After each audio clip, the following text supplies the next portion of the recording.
od jednog dana. Ili, ajde kažem, za par sati. Tako da, suštinski, AI će biti ogromna podrška videotehnologiji, zapravo videoprodukciji, a ne samo u televizijskom, nego i u filmskom smislu, tako da već postoje festivali AI filmova od ove godine. Mi pokušavamo da tu ni malo ne kasnimo za svetom, čak naprotiv, i openpink.ai će biti otvoren za sve građane i za sve korisnike širom planete.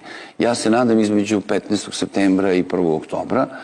Sada sve ukazuje da ćemo stići, ali možda, ako bude neki kašnjenja, mogu biti mala, ne prevelika. Tako da sve ovo što ja mogu, ponudit ću i svim građanima da mogu i oni da rade, zato što zbog toga i rade, zbog toga se i bavimo. Ali ti si prvi počeo da pričaš